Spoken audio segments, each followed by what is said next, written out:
Hello and good morning to all of you. Myself, Shiv Shankar Kumar Singh, Assistant Professor of Brilliant Institute of Education, Dobi Road, Gaya. Today I am going to give lecture on a very important question, that is learning as a process and as an outcome or product. अर्थात अधिगम एक प्रक्रिया और परिणाम के रूप में। दोस्तों, जैसा कि आप जानते हैं कि मनुष्य स्वभाव से ही एक जिज्ञासु प्राणी है और अपने आसपास के वातावरण में जो भी घटनाएं घटित होती है वह उससे कुछ न कुछ अनुभव करता रहता है और उसके प्राप्त अनुभव के आधार पर अपने व्यवहार में उत्तरोत्तर विकास या परिवर्तन करता रहता है। मनोविज्ञान की भाषा में इसे अधिगम और आम बोलचाल की भाषा में इसे सीखना कहते हैं। तो आइए हम इसके बारे में जो टॉपिक है उसके बारे में विस्तार पूर्वक अध्ययन करते हैं स्टेप बाय स्टेप। दोस्तों, इससे जो है कई बार मगध यूनिवर्सिटी में क्वेश्चन पूछ चुका है इस टॉपिक से, और इससे जो है मुख्य रूप से 2017-19 में जो क्वेश्चन पूछा है वो है अधिगम एक प्रक्रिया और परिणाम दोनों है, कैसे इस कथन की विवेचना करें। और आपके सिलेबस में भी जो है यही दिया हुआ है कि learning as a process and learning as an outcome. तो ये 2017-19 में पूछ चुका है मगध यूनिवर्सिटी में फाइनल एग्जाम में। और इसके बाद जो है इससे संबंधित जो क्वेश्चन आया हुआ है वो सीखना एक प्रक्रिया है, कैसे इस कथन की विवेचना करें। ये 2015-17 और 16-18 दोनों का एग्जाम एक साथ हुआ था, तो उसके फाइनल एग्जाम में ये क्वेश्चन पूछा हुआ है। तो ये दोनों के अलावे जो एक और क्वेश्चन इससे बनता है वो है कि अधिगम एक प्रक्रिया है, अधिगम एक परिणाम है, कैसे इस कथन की विवेचना करें। इस तरह से भी क्वेश्चन जो है आपको फाइनल एग्जाम में कभी पूछ सकता है। तो इसके अलावे भी कई तरह से क्वेश्चन पूछा हुआ है, जैसे 2018-20 में जो है पिछले साल पूछा हुआ था कि सीखने को परिभाषित कीजिए और सीखने की प्रक्रिया को व्याख्या करते हुए सीखने को प्रभावित करने वाले विभिन्न कारकों की विवेचना कीजिए। ऐसे भी क्वेश्चन जो है पूछ दिया है। तो हम लोग जो है मेनली क्या करेंगे, अभी ये तीनों क्वेश्चन पे ही फोकस करेंगे, क्योंकि सीखने को प्रभावित करने वाले कारक के बारे में जो है हम लोग नेक्स्ट वीडियो में इसके बारे में चर्चा करेंगे डिटेल में।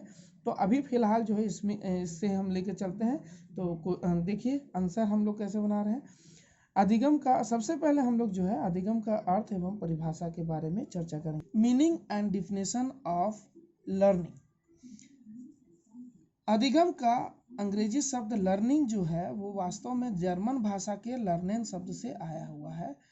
अगर हम अधिगम अर्थात सीखना के अर्थ के बारे में बात करते हैं तो पीडी पाठक की जो बुक है उसमें इसका अर्थ दिया हुआ है संचयी उन्नति, कम्युलेटिव इम्प्रूवमेंट। अर्थात अपनी भाषा में हम कह सकते हैं कि उत्तरोत्तर सुधार या विकास या मॉडिफिकेशन। ये उत्तरोत्तर सुधार या विकास किससे संबंधित होता है, तो मनुष्य के व्यवहार से। ठीक है, तो इस प्रकार हम लोग कह सकते हैं कि अभ्यास या अनुभव या प्रशिक्षण, अभ्यास के द्वारा या अनुभव के द्वारा या प्रशिक्षण के द्वारा जो मनुष्य के व्यवहार में किसी प्रकार का मॉडिफिकेशन होता है। मॉडिफिकेशन मतलब परिमार्जन, और परिमार्जन मतलब हो गया उत्तरोत्तर सुधार होता है, जो कि अस्थायी होता है, अपेक्षाकृत अस्थायी होता है, पूर्ण रूपेण नहीं, अपेक्षाकृत अस्थायी होता है। तो या कोई भी प्रकार का परिवर्तन होता है तो वो जो है सीखना कहलाता है। ठीक है, तो यहाँ पे मुख्य रूप से इस बात की जो व्याख्या है वो गेट्स और वुडवर्थ, ये सब मनोवैज्ञानिकों ने भी इसको अपने अपने ढंग से परिभाषित किया है। मेनली गेट्स जो है वो बोला हुआ था कि learning is the modification in human behaviour through experience and training. अर्थात ये वही बात कहा हुआ है। उन्होंने जो है अभ्यास, ये अनुभव और प्रशिक्षण की चर्चा की हुई है कि सीखना जो है वो अनुभव या प्रशिक्षण के फलस्वरूप मनुष्य के व्यवहार में होने वाला परिवर्तन है। ठीक है, और वुडवर्थ ने जो है वो कहा हुआ था कि learning is the process of acquiring new knowledge and new responses. इसका अर्थ होता है कि सीखना जो है वो नए ज्ञान और नए प्रतिक्रियाओं का अर्जन करने की प्रक्रिया है। तो ये जो है मुख्य रूप से वुडवर्थ और गेट्स का हम इसलिए दिए हुए हैं क्योंकि वुड जनरली क्या होता है कि एग्जाम में लोग जो है वो साइकोलॉजिस्ट का नेम ही भूल जाता है। तो वुड से बना हुआ रहता है गेट, तो वुड से गेट बनता है, इसलिए वुडवर्थ और गेट्स ये दोनों याद रखिएगा इससे। ठीक है, चलिए आगे बढ़ते हैं। हम सामान्य प्रकार से इसको कह सकते हैं कि मुख्य रूप से जो है इसका एग्जाम्पल के बारे में हम लोग अब चर्चा करेंगे। ठीक है, कि ये मुख्य रूप से एग्जाम्पल से पहले इसको हम इस परिभाषा से हम क्या अर्थ निकालें, इससे हम कह सकते हैं कि सीखना व्यवहारगत परिवर्तन या परिमार्जन है जिसके फलस्वरूप मानसिक परिपक्वता को प्राप्त करते हुए कोई भी व्यक्ति जो है वो नई बात को जानता है और आवश्यकता अनुसार उसको जो ज्ञान उसको प्राप्त होता है उसके अनुसार वो जो है अपने व्यवहार में परिवर्तन लाता है। ठीक है, तो अब हम इसके एग्जाम्पल के बारे में चर्चा करते हैं। देखिए, पहला एग्जाम्पल मैंने लिखा हुआ है कि ये बहुत फेमस भी है और अधिकतर बुक्स में आपको मिल जाएगा कि बच्चे का जलती हुई मोमबत्ती को दोबारा छूने से डरना। देखिए, इसमें क्या होता है कि एक बच्चा जो है जिज्ञासावश कोई भी चीज़ को जलती हुई मोमबत्ती को खिलौना समझकर छू लेता है, लेकिन जब वो उससे जल जाता है तो उसको ये अनुभव हो जाता है कि हमको जलती हुई चीज़ को नहीं छूना है, और नहीं तो वो हमको नुकसान पहुंचा सकता है। ठीक है, तो वो उसके व्यवहार में ये परिवर्तन दोबारा जब उसके पास जलती हुई मोमबत्ती कोई लेकर के जाता है तो उसको छूने से पहले डरता है। तो इसके पीछे क्या कारण है कि उसको बच्चे को अनुभव हो जाता है, बच्चे को यह अनुभव हो जाता है कि जलती हुई मोमबत्ती को छूने से वो हमें जला सकती है। दूसरा एग्जाम्पल आप देख सकते हैं कि बच्चे का माँ का दूध पीने के लिए जानबूझकर रोना। देखिए, होता क्या है, जब बच्चा शुरू में भूखा होता है तो उसके कारण जो दर्द होता है उसके कारण वो जो है रोता है। तो जब भी वो रोता है तो माँ उसको दूध पिला देती है, लेकिन जब बार बार ऐसा करती है तो बच्चे को ये अनुभव हो जाता है कि अगर हमको माँ या बच्चे को ये अनुभव हो जाता है कि जब जब अगर हम रोएंगे तभी माँ दूध देगी। तो वो बाद में क्या होता है, अगर वो या माँ कहीं दूर भी चली जाती है तो जानबूझ के रोने लगता है ताकि माँ जो है उसके पास आ जाए। ठीक है, तो ये उसको अनुभव के कारण ही उसके व्यवहार में वो परिवर्तन होता है। वो भूख नहीं भी लगा रहे तो माँ को पास बुलाने के लिए भी जानबूझकर वो रोने लगता है। तो तीसरा अब एग्जाम्पल हम लोग देखते हैं। अक्सर हाँ हमारे यहाँ जो है पेट्स होते हैं, पालतू जानवर होते हैं, तो बच्चे जो है सो उसका कान खींच लेते हैं या कुछ भी मुंह में उंगली डाल देते हैं, लेकिन जब वो वही पालतू जानवर अगर कभी उसको नोच ले या काट ले तो क्या होता है, दोबारा उसके पास उसको छूने से वो डरने लगते हैं। तो ऐसा क्यों होता है? ऐसा इसलिए होता है क्योंकि बच्चा ये जान जाता है कि भाई अगर हम इसको छुएंगे तो ये हमको नुकसान पहुंचा सकता है। तो इस प्रकार हम देखते हैं कि हम कह सकते हैं कि सीखना जो है वो व्यवहार सीखने के फलस्वरूप प्राणी के व्यवहार और दृष्टिकोण ये मतलब उसके व्यवहार में और दृष्टिकोण दोनों में जो है परिमार्जन या उत्तरोत्तर विकास या सुधार होता है, जो कि जन्म से लेकर मृत्यु तक निरंतर चलता रहता है। अब हम थोड़ा सा इसकी विशेषताओं के बारे में भी जान लेते हैं। मुख्य रूप से जो है वो सीखना एक स्वाभाविक प्रक्रिया है जो कि मनुष्य के परिपक्वता के साथ बढ़ता चला जाता है। जैसे जैसे मनुष्य परिपक्व होता जाता है वैसे वैसे उसका जो है सीखने की प्रक्रिया जो है वो और भी अच्छी होती जाती है। यह व्यक्ति के बुद्धि और योग्यता पर भी निर्भर करता है। जो है मुख्य रूप से इसकी जो दो विशेषताएं हैं वो है निरंतरता और सार्वभौमिकता। ये जो है दो विशेषताएं हैं। इससे क्वेश्चन सीटेट में भी पूछता है। ठीक है, तो इसको ध्यान में रखिएगा। इसके फलस्वरूप जो है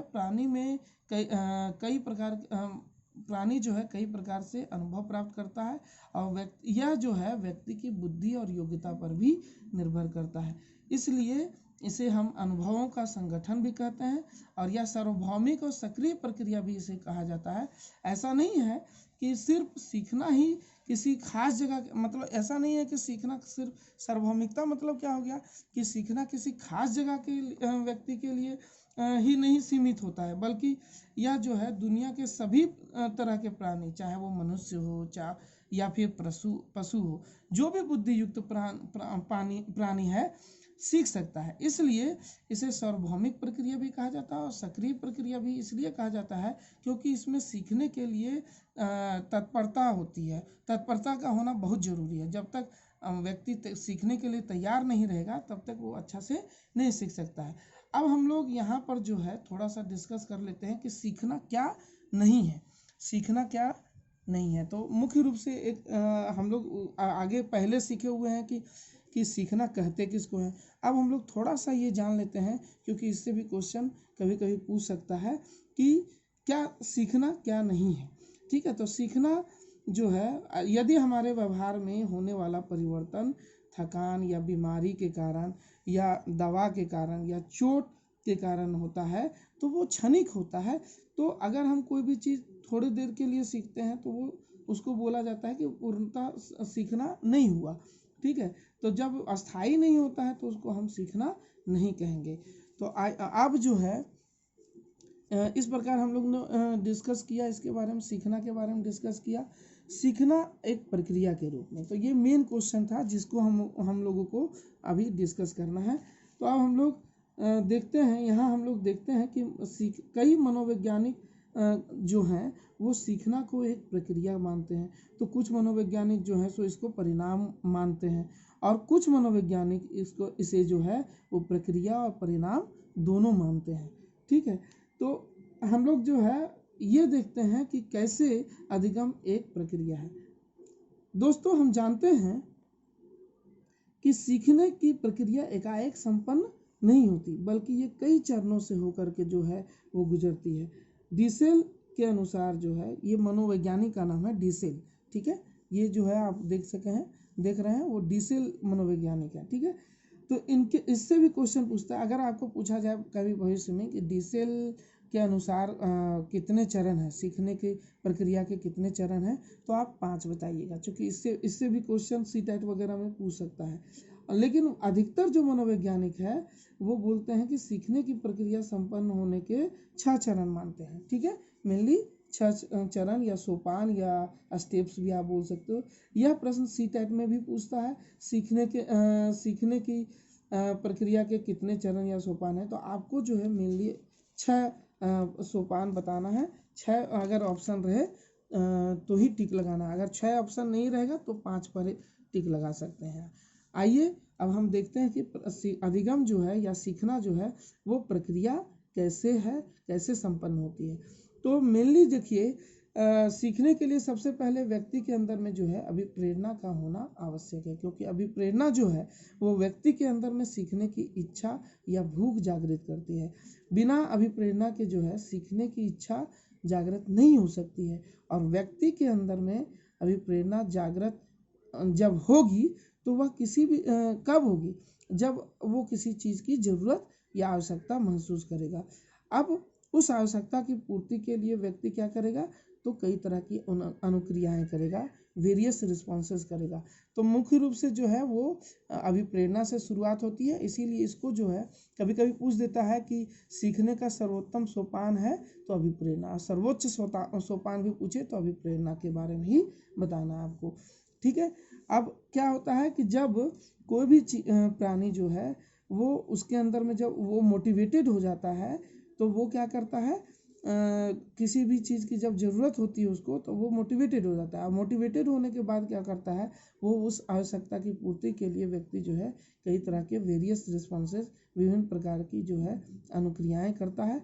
मान लीजिए फॉर एग्जाम्पल के रूप में हम लोग ले सकते हैं कि एक व्यक्ति को जो है, एक लड़का को जो है वो भूख लगती है, तो वह जो है उसको शांत करने के लिए भोजन बनाने के लिए अभी प्रेरित होगा। उसके लिए वह कई तरह की अनुक्रियाएं करता है, जैसे भोजन क्या बनाएंगे, भोजन कैसे बनाएंगे, बनाने के लिए कौन कौन सी चीज़ें चाहिए, हम भोजन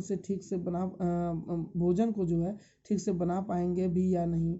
यदि ये सब इस तरह का जो है कई प्रकार के वो अनुक्रियाएं करता है। ठीक है, अब अनुक्रियाएं जब वो करता है, अनुक्रियाओं के साथ साथ जब वह इस तरह की अनुक्रियाएं करता है तो उसके सामने कुछ बाधाएं या रुकावटें भी आती है।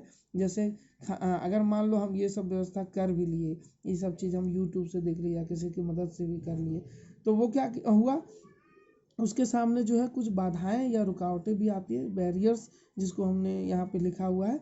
तो ये रुकावटें जैसे कि बैरियर्स क्या आते हैं कि खाना, मान लो कि ये सब व्यवस्था कर भी लिए तो खाना टेस्टी कैसे बनेगा, कौन सा सामान है, कौन सा कम हो रहा है, हाँ, या किसकी सहायता लेनी है, कितने आंच पर पकाना आदि, इस तरह का जो है वो बाधाओं का सामना करता है। और ये बाधाओं को जब वो किसी की सहायता से दूर कर लेता है तो वह करंट रिस्पॉन्स सही अनुक्रिया करके जब करने लगता है, सही अनुक्रिया करता है और भोजन बनाना सीख जाता है, तो उसको आत्मिक खुशी मिलती है, जिसे जो उसके लिए रीइंफोर्समेंट का काम करती है, पुनर्बलन का काम करती है। जब हम खाना बनाना सीख जाते हैं तो जब मोटिवेशन से रेइंफोर्समेंट तक का जितना भी काम होता है, सारे अनुभवों को जो है हम क्या कर लेते हैं, जितना भी अनुभव होता है अभिप्रेरणा से लेकर के पुनर्बलन तक, जो भी चीज़ हम करते हैं और जो भी हम अनुभव करते हैं, उन अनुभवों के संगठन को हम क्या करते हैं, ऑर्गेनाइज्ड कर लेते हैं, व्यवस्थित कर लेते हैं।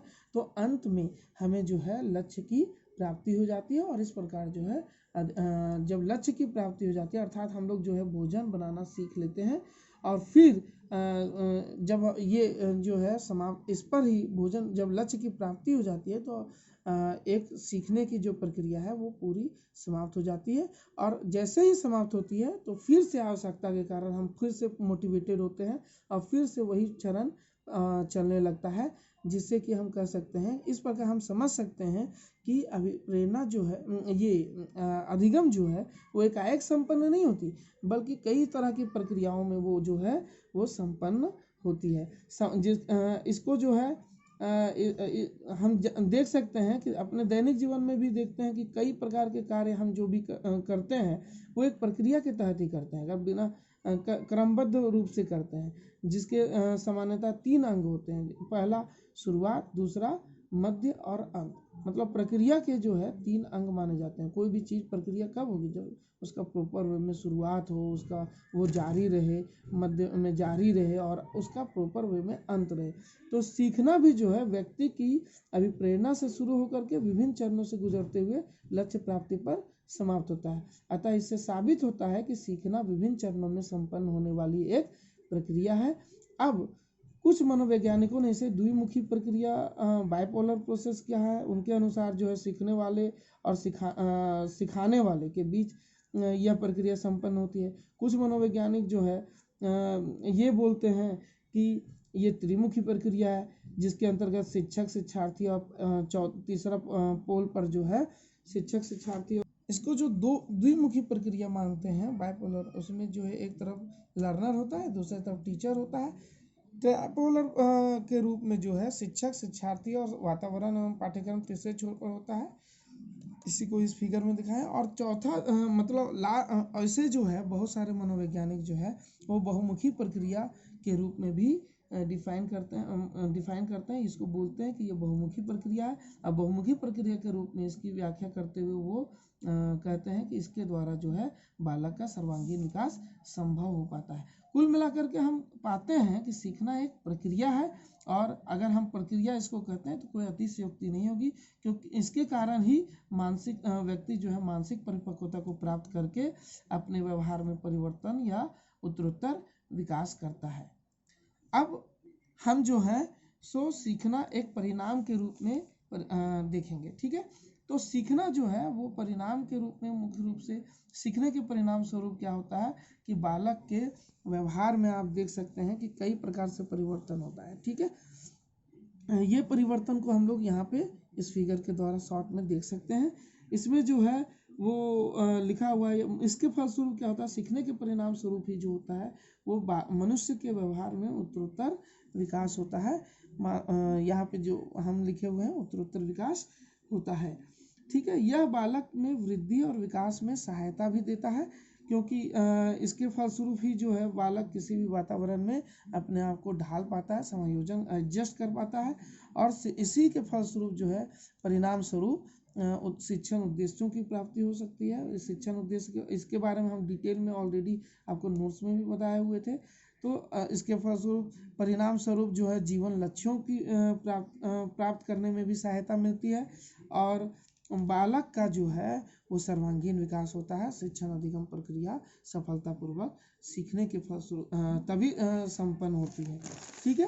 तो हम कुल मिलाकर के कंक्लूजन के तौर पर कह सकते हैं कि सीखना एक प्रक्रिया और परिणाम दोनों है, जिसका ज्ञान होना एक शिक्षक के लिए अति आवश्यक है ताकि वो शिक्षण अधिगम प्रक्रिया को प्रभावकारी ढंग से संपन्न कर सके। Thank you very much for listening and please like and share